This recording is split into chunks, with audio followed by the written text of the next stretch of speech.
जय श्री कृष्ण। राधे राधे दोस्तों, स्वागत है आपका अपने चैनल पर। आज हम लेकर आए हैं आपके लिए रक्षाबंधन की बहुत ही पावन सी कथा। तो प्रेम से बोलो विष्णु भगवान की जय हो। आज हम आपको रक्षाबंधन की वह दिव्य और प्राचीन कथा सुनाने जा रहे हैं जिसे स्वयं भगवान श्री कृष्ण ने राजा युधिष्ठिर जी को सुनाया था। यह केवल एक कथा नहीं बल्कि ईश्वर के मुख से निकला हुआ अमृत वचन है जिसे सुनने से ही अनगिनत पाप नष्ट हो जाते हैं और जीवन में धर्म, प्रेम व सद्बुद्धि का संचार होता है। द्वापर युग की वह घड़ी थी जब महाभारत का महासंग्राम समाप्त हो चुका था। पांडवों ने हस्तिनापुर में राज्य स्थापित कर लिया था और धर्मराज युधिष्ठिर प्रजा की भलाई और धर्म के मार्ग पर निष्ठा से चलने लगे थे। एक दिन वे श्री कृष्ण के पास पहुंचे और अत्यंत विनम्रता से बोले, हे माधव, आप त्रिलोक के ज्ञाता हैं, सभी युगों और कालचक्र की घटनाओं से अवगत है। मैंने सुना है कि श्रावण मास की पूर्णिमा को रक्षाबंधन का पर्व मनाया जाता है जिसमें बहनें अपने भाइयों की कलाई पर रक्षा सूत्र बांधती हैं और उनकी दीर्घायु की कामना करती हैं। कृपया मुझे बताएं कि इस पर्व के पीछे की पौराणिक कथा क्या है जिससे मैं इस पर्व के वास्तविक महत्व को समझ सकूं। श्री कृष्ण मुस्कुराए और बोले, हे धर्मराज, रक्षाबंधन का यह पर्व केवल भाई बहन के प्रेम का प्रतीक नहीं बल्कि यह धर्म, वचन, समर्पण और भक्ति भावना का भी प्रतीक है। इसके पीछे एक प्राचीन और रहस्यपूर्ण कथा है जो त्रेता युग में घटित हुई थी और जिसका संबंध महान दानवीर राजा बलि और देवी लक्ष्मी से है। मैं तुम्हें वह कथा सुनाता हूँ जिसे सुनकर तुम इस पर्व का गूढ़ अर्थ समझ सकोगे। युधिष्ठिर ने श्रद्धा से कहा, हे केशव, मैं उस कथा को सुनने के लिए अत्यंत उत्सुक हूँ। तब श्री कृष्ण जी बोले, बहुत प्राचीन काल की बात है जब देवताओं और दानवों के बीच निरंतर संग्राम छिड़ा ही रहता था। देवताओं को हर बार भगवान विष्णु की कृपा से विजय प्राप्त होती थी जिससे दानव और भी अधिक क्रोधित हो जाते थे। अंततः एक समय ऐसा आया जब दोनों पक्षों ने संधि करके समुद्र मंथन का निर्णय लिया। इस महाआयोजन में मंदराचल पर्वत को मथानी और नागराज वासुकी को रस्सी बनाया गया। मंथन से रत्न, औषधियां और अंततः अमृत प्राप्त हुआ। देवताओं ने छल पूर्वक अमृत प्राप्त कर लिया और दानवों को वंचित कर दिया। यह देखकर दानव अत्यंत क्रुद्ध हुए। उसी समय समुद्र से देवी लक्ष्मी प्रकट हुई जो अपार तेज और सौंदर्य से युक्त थी। वे तुरंत भगवान विष्णु के पास चली गईं, जिससे उन्हें समुद्र तनिया कहा गया। अब दानवों के न केवल अमृत बल्कि लक्ष्मी को भी खो दिया और वे देवताओं से प्रतिशोध लेने को व्याकुल हो उठे।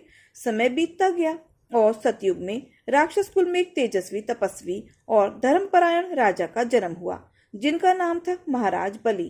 वे महादेव के परम भक्त थे, परोपकारी, दानवीर और सदैव लोक कल्याण में तत्पर रहते थे। उनके भीतर दानवों का कोई भी नकारात्मक गुण नहीं था बल्कि वे तो वचन के पक्के, शरणागत, वत्सल और धर्मनिष्ठ थे। अपनी तपस्या, भक्ति और यज्ञों से उन्होंने तीनों लोकों पर अधिकार प्राप्त कर लिया था। उनकी ख्याति से देवलोक तक कांप उठा और तब देवताओं ने भगवान विष्णु से प्रार्थना की कि वे कुछ करें। अब यह कथा धीरे धीरे वामन अवतार, भिक्षा, 3 पग भूमि और अंततः देवी लक्ष्मी के रक्षा सूत्र बांधने तक पहुंचेगी जो बतलाएगी कि यह पर्व सिर्फ राखी का धागा नहीं बल्कि यह धर्म, विश्वास और आत्मसमर्पण की सबसे ऊंची अभिव्यक्ति है। महाबली राजा बलि भगवान विष्णु के परम भक्त प्रहलाद के पुत्र थे और भक्त प्रहलाद स्वयं असुरराज हिरण्यकशिपु के पुत्र होते हुए भी श्रीहरि के अनन्य उपासक थे। जैसे प्रहलाद ने बाल्यकाल से ही भक्ति का मार्ग अपनाया था वैसे ही उनके पुत्र बलि भी धर्म, दया और दान की राह पर चले। एक दिन राजा बलि ने संपूर्ण पृथ्वी पर अपना आधिपत्य स्थापित करने हेतु 100 अश्वमेघ यज्ञ का संकल्प लिया। जैसे जैसे उनके यज्ञ पूर्ण होते गए उनके साम्राज्य का विस्तार होता गया और अंततः वे स्वर्ग व मृत्यु लोक के भी अधिपति बन बैठे। यह देखकर देवता चिंतित हो उठे। उन्हें भय हुआ कि यदि बलि ने अमृत प्राप्त कर लिया तो उन्हें रोकना असंभव हो जाएगा और सृष्टि का संतुलन बिगड़ जाएगा। सभी देवता भगवान विष्णु के पास पहुंचे और प्रार्थना की कि हे नारायण, हमारी रक्षा कीजिए। महाबली अपने यज्ञों द्वारा त्रिलोक का स्वामी बनता जा रहा है। तब भगवान विष्णु बोले, हे देवगण, अब समय आ गया है कि मैं अपना वामन अवतार ग्रहण करूं और राजा बलि की परीक्षा लूं।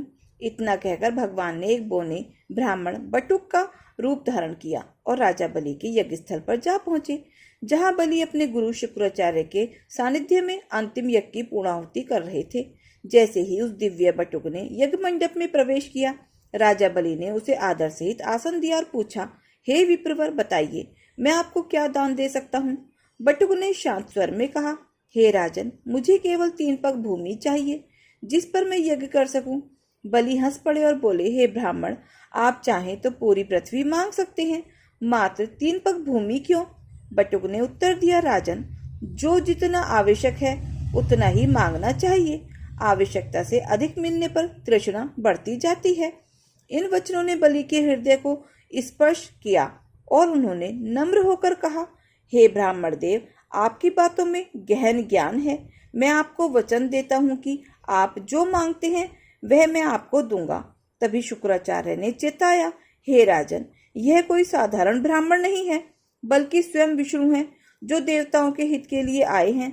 परंतु बलि ने विनम्रता से कहा, यदि यह सच है तो यह तो मेरे लिए सौभाग्य ही है कि साक्षात भगवान मुझसे याचना कर रहे हैं। मेरे द्वार कभी किसी याचक को खाली नहीं लौटाता हूँ। शुक्राचार्य नाराज होकर वहां से चले गए। बलि ने बटुक को 3 पग भूमि देने की घोषणा कर दी। तभी बटुक ने विराट रूप धारण किया।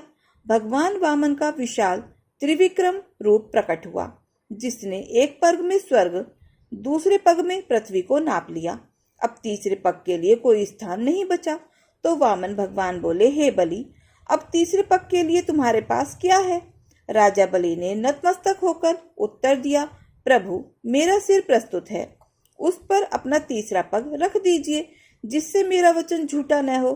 भगवान विष्णु ने प्रसन्न होकर अपना तीसरा पग बलि के सिर पर रख दिया और उन्हें पाताल लोक का राजा नियुक्त कर दिया।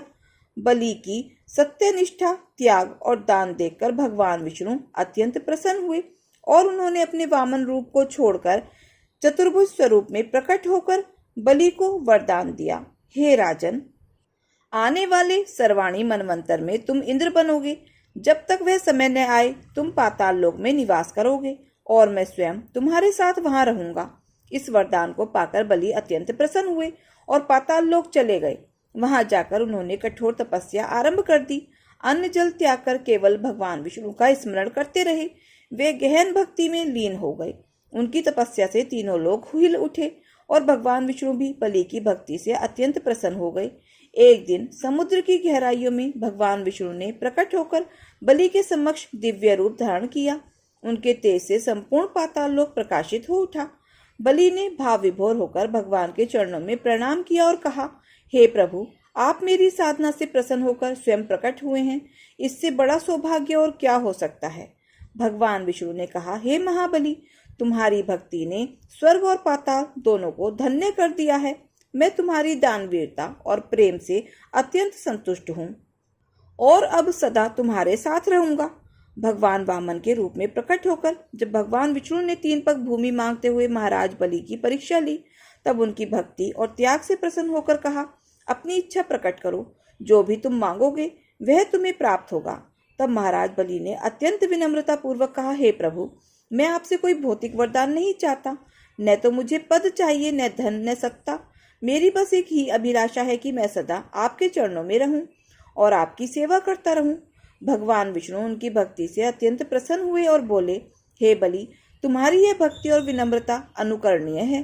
तुमने जो मांगा है वह तुम्हारे चरित्र की महानता का परिचायक है। अतः मैं तुम्हारी इच्छा पूर्ण करूंगा और तुम्हारे साथ पाताल लोक में निवास करूंगा।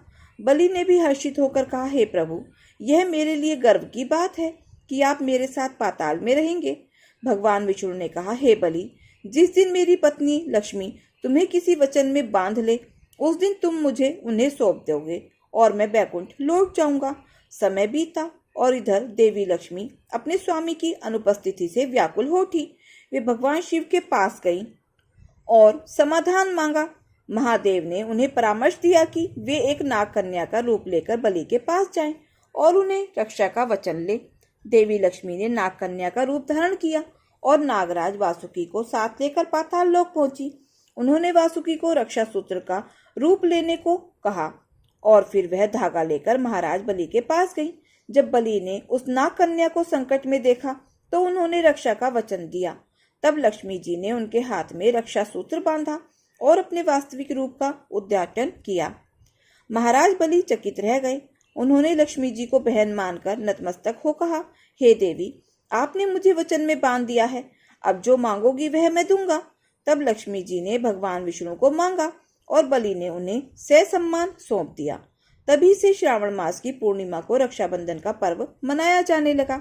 भगवान विष्णु ने भी बलि से वचन दिया कि चातुर्मास में उनका एक अंश सदैव पाताल लोक में रहेगा। श्री कृष्ण ने यह कथा युधिष्ठिर को सुनाई और कहा, हे धर्मराज, यह रक्षाबंधन की पवित्र कथा है जो भाई बहन के अनमोल रिश्ते को और भी प्रगाढ़ करती है। जो भी इस कथा को श्रद्धा पूर्वक सुनेगा उस पर लक्ष्मी जी की कृपा सदैव बनी रहेगी। युधिष्ठिर ने इस कथा को सुनकर भगवान श्री कृष्ण को धन्यवाद दिया और इसे पूरे राज्य में प्रसारित करने का निश्चय किया। यह कथा हमें सिखाती है कि रक्षाबंधन केवल भाई बहन का पर्व नहीं, यह उस वचन और विश्वास का पर्व है जो प्रेम, भक्ति और त्याग की डोर से जुड़ा हो। तो दोस्तों, यही थी वो अद्भुत और भावपूर्ण कथा जिसमें एक भक्त के वचन ने स्वयं भगवान को भी बंधन में बांध लिया और एक बहन के प्रेम ने रक्षाबंधन जैसे पवित्र पर्व को जन्म दिया। अगर इस कथा ने आपके मन को स्पर्श किया हो, आपके हृदय में भक्ति, प्रेम और रिश्तों की गरिमा को फिर से जीवित किया हो, तो इसे आप अपने भाई या बहन के साथ जरूर शेयर कीजिए। और दोस्तों, अगर आपको ये कथा अच्छी लगी हो तो प्लीज़ वीडियो को लाइक, शेयर, सब्सक्राइब अवश्य करें। अपना प्यार और सहयोग दें। मिलते हैं फिर ऐसे ही नई कथा कहानियों के साथ। धन्यवाद। विष्णु भगवान की जय हो।